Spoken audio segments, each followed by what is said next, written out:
Hello everyone, welcome to Deep education. आज हम देखेंगे ज्योग्राफी के इम्पोर्टेंट क्वेश्चन और ये हमारी टीजीटी, पीजीटी और यूजीसी नेट की परीक्षा के लिए बहुत ही महत्वपूर्ण है और ये टेस्ट नंबर पहला है। ठीक है, तो चलिए स्टार्ट करते हैं। तो पहला क्वेश्चन है, सौरमंडल का सबसे बड़ा ग्रह है। तो चलिए देखते हैं कौन सा ग्रह है जो सौरमंडल में सबसे बड़ा ग्रह है। ऑप्शन है बृहस्पति, शनि, पृथ्वी या अरुण। तो सौरमंडल का जो सबसे बड़ा ग्रह है वह है बृहस्पति। ठीक है, यह अपनी धुरी पर 10 घंटे में चक्कर लगा लेता है और सूर्य की परिक्रमा करने में इसे 12 वर्ष का समय लगता है। और अगर इसके उपग्रहों की संख्या की बात करें तो इसके उपग्रह हैं 67। ठीक है, इनमें से सबसे बड़ा जो उपग्रह है वो है गैनीमेड और ये पीले रंग का है। ठीक है, चलिए नेक्स्ट ऑप्शन की भी बात करें, शनि। तो ये सौरमंडल का दूसरा सबसे बड़ा ग्रह है। ठीक है, और अरुण ये सौरमंडल का तीसरा सबसे बड़ा ग्रह है, जबकि हमारी जो पृथ्वी है ये 5वीं सबसे बड़ा ग्रह है। ठीक है, तो इसका जो आंसर है ये है ऑप्शन ए, बृहस्पति सौरमंडल का सबसे बड़ा ग्रह है। चलिए नेक्स्ट क्वेश्चन देखते हैं। क्वेश्चन है, निम्न में से कौन सा जोड़ा सही सुमेलित नहीं है। तो चलिए देखते हैं। Eskimo, Canada. तो ये एक तरफ जनजातियां हैं, दूसरी तरफ ये क्षेत्र हैं। ठीक है, तो चलिए देखते हैं कौन सा जोड़ा है जो सही सुमेलित नहीं है। तो एस्किमो, कनाडा ये बिल्कुल सही है, क्योंकि एस्किमो जो जनजाति है वो कनाडा में पाई जाती है। ठीक है, नेक्स्ट है ओराव, अफ्रीका। तो ये भी सुमेलित है। नेक्स्ट है लेप्स, नॉर्वे। ये भी बिल्कुल सुमेलित है। लेप्स जो जनजाति है वो नॉर्वे में पाई जाती है। ठीक है, चलिए नेक्स्ट देखते हैं। गोंड, दक्षिण अफ्रीका। तो ये सुमेलित नहीं है, क्योंकि जो गोंड जनजाति है ये दक्षिण अफ्रीका में नहीं पाई जाती, ये हमारे भारत में पाई जाती है। ठीक है, तो इसका जो आंसर है ऑप्शन डी, क्योंकि इसमें सही सुमेलित नहीं है पूछा था। चलिए नेक्स्ट क्वेश्चन देखते हैं। क्वेश्चन है, कांगो बेसिन में लगभग किस प्रकार की जलवायु पाई जाती है। ठीक है, ये जो कांगो बेसिन है ये विषुवत रेखा के पास है। ठीक है, तो चलिए देखते हैं इसमें किस प्रकार की जलवायु पाई जाती है। विषुवत रेखी, मानसूनी, मरुस्थलीय, प्रयुक्त में से कोई नहीं। तो आपको बता दिया ये कांगो बेसिन विषुवत रेखा पर स्थित है, तो इसमें जलवायु भी पाई जाएगी विषुवत रेखी। ठीक है, चलिए नेक्स्ट क्वेश्चन देखते हैं। क्वेश्चन है, मौसम कहाँ सदैव एक सा बना रहता है। ऑप्शन है कर्क रेखा पर, मकर रेखा पर, विषुवत रेखा पर या उत्तरी ध्रुव वृत्त पर। तो चलिए पहले आपको बता दें कहाँ कर्क रेखा है, कहाँ मकर रेखा है। ठीक है, तो वैसे आप सभी को पता ही होगा, जैसे ये है हमारी पृथ्वी, तो बीच से जो रेखा जाती है इसे ये 0 डिग्री पर होती है और इसे विषुवत रेखा बोलते हैं। ठीक है, और इसके जो उत्तर में जो रेखा जाती है वो 23.5 डिग्री उत्तरी, तो इसे बोलते हैं कर्क रेखा। ठीक है, और ये जो विषुवत रेखा है इसके जो दक्षिण में जो रेखा होती है 23.5 डिग्री, तो इससे बोलते हैं मकर रेखा। और ये जो ऊपर और ये नीचे ये ध्रुव है। ठीक है, ये उत्तरी ध्रुव और ये दक्षिणी ध्रुव। तो चलिए इसमें पूछा है मौसम कहाँ सदैव एक सा बना रहता है, तो इसका आंसर है ऑप्शन डी, उत्तरी ध्रुव वृत्त पर। ठीक है, चलिए नेक्स्ट क्वेश्चन देखते हैं। क्वेश्चन है, समुद्र में दीर्घ ज्वार कब आता है। ऑप्शन है अमावस्या, पूर्णिमा, ए और बी या प्रयुक्त में से कोई नहीं। तो समुद्र में दीर्घ ज्वार तभी आते हैं जब सूर्य, चंद्रमा और पृथ्वी एक सीधी रेखा में हो, और ऐसी स्थिति केवल अमावस्या और पूर्णिमा को ही आती है। ठीक है, तो इसका जो आंसर है वो है ऑप्शन सी, ए और बी दोनों। चलिए नेक्स्ट क्वेश्चन देखते हैं। क्वेश्चन है, संसार की ताजे पानी की सबसे बड़ी झील कौन सी है। ऑप्शन है विक्टोरिया, कैस्पियन सागर, सुपीरियर सागर या मिशिगन। तो संसार की इसमें पूछा है ताजे पानी की। ठीक है, इसीलिए इसका जो आंसर है वो है सी, सुपीरियर जो सागर है ये ताजे पानी की सबसे बड़ी झील है। और अगर एरिया में पूछा जाए, एरिया में सबसे बड़ी झील कौन सी है, तो इसका आंसर होगा ऑप्शन बी, कैस्पियन सागर, और ये खारे पानी की है। ठीक है, ये जो कैस्पियन सागर है ये 5 देशों से अपनी सीमाएं साझा करता है, जैसे तुर्कमेनिस्तान, अजरबैजान, कजाकिस्तान, रूस और ईरान। ठीक है, और अगर बात करें सुपीरियर की तो ये कनाडा और यूएसए के मध्य में है। और ये जो विक्टोरिया है ये अफ्रीका में स्थित है, और इसी विक्टोरिया झील से नील नदी निकली है। ठीक है, चलिए नेक्स्ट क्वेश्चन देखते हैं। क्वेश्चन है, लावा से कौन सी चट्टान निर्मित होती है। तो आप लोगों को पता होगा लावा क्या है, तो जो ज्वालामुखी होते हैं तो ज्वालामुखी से जो निकलता है उसे ही लावा बोलते हैं। ठीक है, और ये ही जो जम के जो बन जाती है उसे ही चट्टान बोलते हैं। तो इससे जो चट्टान निर्मित होती है वो होती है आग्नेय। ठीक है, तो इसका आंसर है ऑप्शन ए। और अगर आग्नेय चट्टान की बात करें तो ये रवेदार, चमकदार और परत रहित होती है। और इसकी अगर उदाहरण देखें तो ग्रेनाइट, ये ग्रेनाइट जो है ये आग्नेय चट्टान में आता है। बेसाल्ट, ग्रेवो, डायोराइट, एंडेसाइट, ये सभी आग्नेय चट्टान के उदाहरण हैं। ठीक है, चलिए नेक्स्ट क्वेश्चन देखते हैं। क्वेश्चन है, निम्नलिखित में से कौन नियमित अथवा ग्रहीय पवन है? तो चलिए देखते हैं कौन सी जो पवन है जो नियमित है। ऑप्शन है मिस्टर पवन, मानसून पवन, व्यापारिक पवन, चिनूक पवन। तो जो नियमित अथवा ग्रहीय पवन है ये है व्यापारिक पवन। ठीक है, ये 30 डिग्री उत्तरी और दक्षिणी अक्षांशों से भूमध्य रेखीय निम्न वायुदाब कटिबंधों की ओर दोनों गोलार्धों में वर्ष भर निरंतर चलती रहती है, इसीलिए इसे ग्रहीय पवन या नियमित पवन कहा गया है। ठीक है, तो इसका आंसर है ऑप्शन सी। चलिए नेक्स्ट ऑप्शन की भी बात कर लें। ये जो मिस्टर पवन है तो ये इटली में चलती है और ये ठंडी पवन है।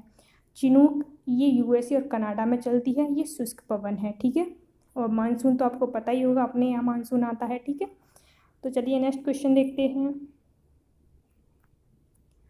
क्वेश्चन है, निम्नलिखित में से किस ज्वालामुखी को भूमध्य सागर का प्रकाश स्तंभ कहा जाता है? ऑप्शन है स्ट्राम्बोली, विशुवियस, फ्यूजियामा या प्रयुक्त में से कोई नहीं।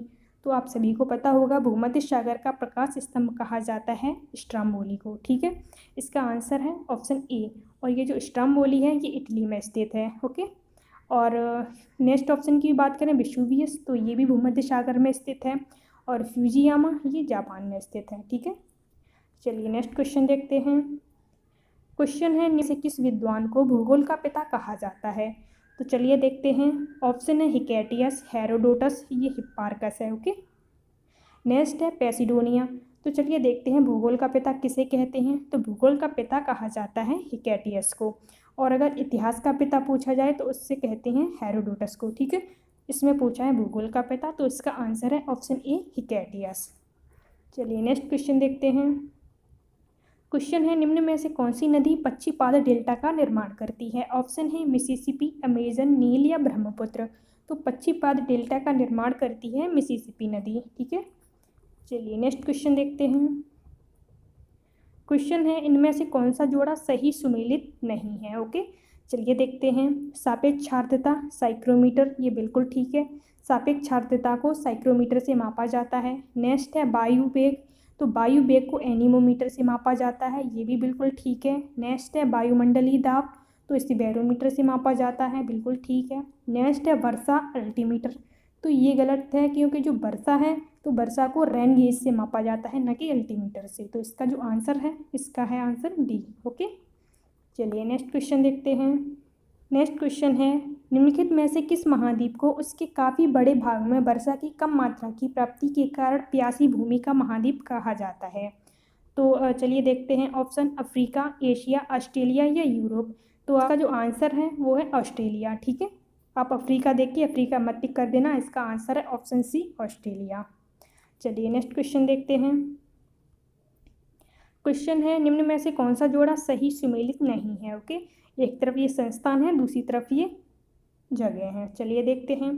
तो पहला है भारतीय गन्ना अनुसंधान संस्थान लखनऊ, तो ये बिल्कुल सही सुमेलित है, भारतीय गन्ना अनुसंधान संस्थान लखनऊ में स्थित है।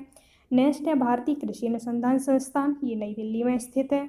नेक्स्ट है भारतीय बागवानी अनुसंधान संस्थान, ये बेंगलुरु में स्थित है, बिल्कुल ठीक है। नेक्स्ट है केंद्रीय चावल अनुसंधान संस्थान पटना, तो ये गलत है क्योंकि केंद्रीय चावल अनुसंधान संस्थान स्थित है कटक, उड़ीसा में। ओके, इसका आंसर है ऑप्शन डी। चलिए नेक्स्ट क्वेश्चन देखते हैं। क्वेश्चन है, निम्न में से कौन सही सुमेलित है? चलिए सही सुमेलित देखते हैं। पहला है जवाहर सागर जल विद्युत केंद्र माही नदी, तो ये गलत है क्योंकि जवाहर सागर जल विद्युत केंद्र ये चंबल नदी पर स्थित है और ये राजस्थान में है। ओके, नेक्स्ट देखते हैं माही बजाज सागर जल विद्युत केंद्र चंबल नदी, तो ये भी गलत है क्योंकि माही बजाज सागर जल विद्युत केंद्र ये माही नदी पर स्थित है। ठीक है, और ये गुजरात राज्य में और गुजरात और राजस्थान की सीमा पर स्थित है। नेक्स्ट है महाराणा प्रताप जल शक्ति केंद्र ब्यास नदी, तो ये बिल्कुल ठीक है, इसमें सही सुमेलित पूछा है तो इसका आंसर है ऑप्शन सी। महाराणा प्रताप जल शक्ति केंद्र जो है ये ब्यास नदी पर स्थित है और हिमाचल प्रदेश में स्थित है। ठीक है, नेक्स्ट है श्रीशैलम जल विद्युत योजना गंगा नदी, तो ये भी गलत है क्योंकि श्रीशैलम जल विद्युत परियोजना जो है ये कृष्णा नदी पर स्थित है। ठीक है, कृष्णा पर। चलिए नेक्स्ट क्वेश्चन देखते हैं। क्वेश्चन है, भारत में दक्षिण पश्चिम मानसून का समय सामान्यतः कब से कब तक होता है? ऑप्शन है अक्टूबर से नवंबर, जून से सितंबर, मार्च से मई या दिसंबर से फरवरी। तो ये दक्षिण पश्चिम मानसून का जो समय है ये है जून से सितंबर। इसका आंसर है ऑप्शन बी। नेक्स्ट क्वेश्चन देखते हैं। विश्व के किस देश में पशुओं की सर्वाधिक संख्या पाई जाती है? चीन में, भारत में, संयुक्त राज्य अमेरिका या ऑस्ट्रेलिया?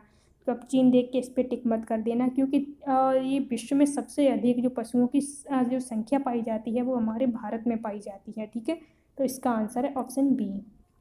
नेक्स्ट क्वेश्चन देखते हैं। वे उद्योग जो स्थानीय कच्चे मालों का उपयोग करते हैं निम्न में से क्या कहलाते हैं? ऑप्शन है आधारभूत उद्योग, प्राथमिक उद्योग, कुटीर उद्योग या उपभोक्ता सामग्री उद्योग। तो वे उद्योग जो स्थानीय कच्चे मालों का उपयोग करते हैं उन्हें कुटीर उद्योग कहा जाता है। इसका आंसर है ऑप्शन सी। ठीक है, इम्पोर्टेंट है, याद रखना।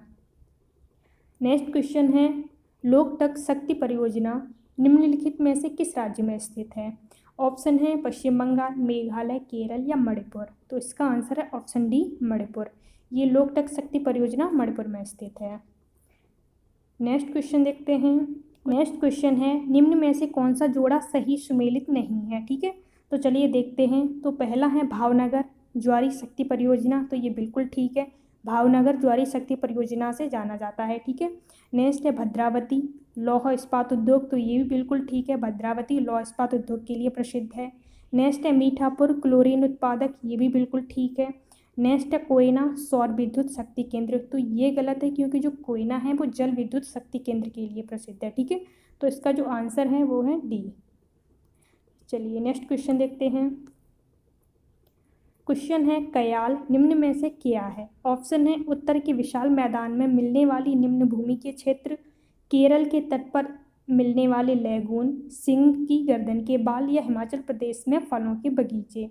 तो ये जो कयाल कहते हैं उत्तर के विशाल मैदान में मिलने वाली निम्न भूमि के क्षेत्र। ठीक है, इसका आंसर है ऑप्शन ए। चलिए नेक्स्ट क्वेश्चन देखते हैं। क्वेश्चन है डफला और सिंगापुर जनजातियां निम्न में से किस प्रदेश में पाई जाती हैं?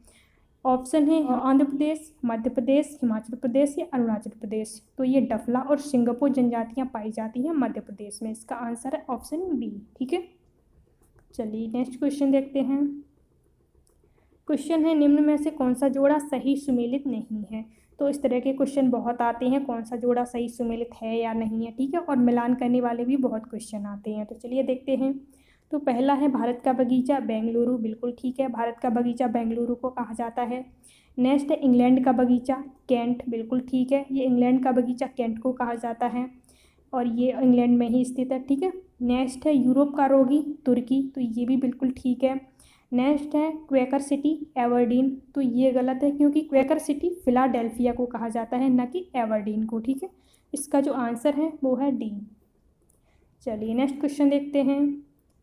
क्वेश्चन है निम्न में से कौन तेल शोधनशाला खनिज तेल क्षेत्र के समीप ही स्थापित की गई है?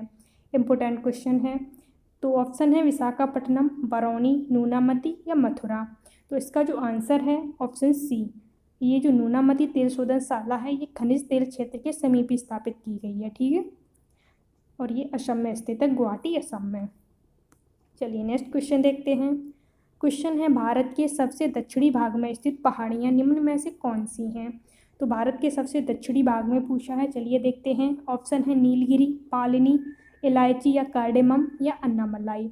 तो भारत के सबसे दक्षिणी भाग में जो पहाड़ियाँ हैं वो है इलायची या कार्डेमम की। ठीक है, ऑप्शन सी इसका सही आंसर है। नेक्स्ट क्वेश्चन देखते हैं। क्वेश्चन है काइकालूर खनिज तेल क्षेत्र निम्न में से किस नदी घाटी क्षेत्र में स्थित है? तो ये इंपॉर्टेंट क्वेश्चन है, चलिए देखते हैं। कृष्णा गोदावरी, नर्मदा ताप्ती, ब्रह्मपुत्र या कावेरी।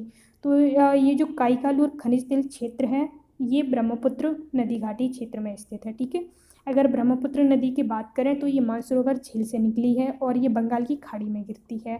और अगर इसकी सहायक नदियों की बात करें तो इसकी जो सहायक नदियां हैं वो दिहांग, सुबनसिरी, धनसिरो, मानस, धरला, तिस्ता, कुल्सी, बहुत सारी हैं। ठीक है, आप देख लेना, बहुत ही इंपॉर्टेंट है। चलिए नेक्स्ट क्वेश्चन देखते हैं। क्वेश्चन है भारत में मृदा अपरदन का सबसे प्रमुख कारण निम्न में से कौन सा है? तो भारत में मृदा अपरदन का सबसे प्रमुख कारण पूछा है, चलिए देखते हैं। वनों की बड़ी मात्रा में विदोहन, वायु द्वारा मृदा का अपवाह, सरितापर्दन या जलवायविक दशाएं। तो भारत में मृदा अपरदन का जो सबसे प्रमुख कारण है तो ये है वनों की बड़ी मात्रा में विदोहन। आंसर इसका ए। ठीक है, चलिए नेक्स्ट क्वेश्चन देखते हैं। क्वेश्चन है, जल प्रदूषण की समस्याओं को पहचानने वाला पहला विद्वान निम्न में से कौन सा था? अरस्तु, चार्ल्स डार्विन, हिप्पोक्रेटस या प्लिनी? तो ये जो जल प्रदूषण की समस्याओं को पहचानने वाला पहला विद्वान था हिप्पोक्रेटस। ठीक है, इसका आंसर है ऑप्शन सी। चलिए नेक्स्ट क्वेश्चन देखते हैं। क्वेश्चन है, अवसादी चट्टानों के संदर्भ में निम्नलिखित में से कौन सा कथन असत्य है? ठीक है, चलिए देखते हैं। अवसादी चट्टानों के संदर्भ में पहला है, इनमें परतें होती हैं। हाँ जी, ये बिल्कुल ठीक है, अवसादी चट्टानों में परतें होती हैं। परतों के बीच जीवाश्म मिलते हैं, बिल्कुल ठीक है। इनमें मौलिक गुण बने रहते हैं, ये भी बिल्कुल ठीक है। नेक्स्ट है, इनमें बहुमूल्य खनिजों के भंडार मिलते हैं, तो ऐसा नहीं है। ठीक है, इसका जो आंसर है ऑप्शन डी। चलिए नेक्स्ट क्वेश्चन देखते हैं, और ये हमारा लास्ट क्वेश्चन है। ठीक है, क्वेश्चन है, सियाल, सीमा और निफे के रूप में भूगर्भ का विभाजन किसने किया था? तो ऑप्शन देखते हैं, आर्थर होम्स द्वारा, स्वेस द्वारा, स्टीयर्स द्वारा या गुटेनबर्ग द्वारा। तो सियाल, सीमा और निफे के रूप में जो भूगर्भ का जो विभाजन किया था वो स्वेस महोदय ने किया था। ठीक है, इसका आंसर है ऑप्शन बी। तो चलिए आज इतना ही रखते हैं। Thanks for watching the video. Please like and share and subscribe my channel. Thank you.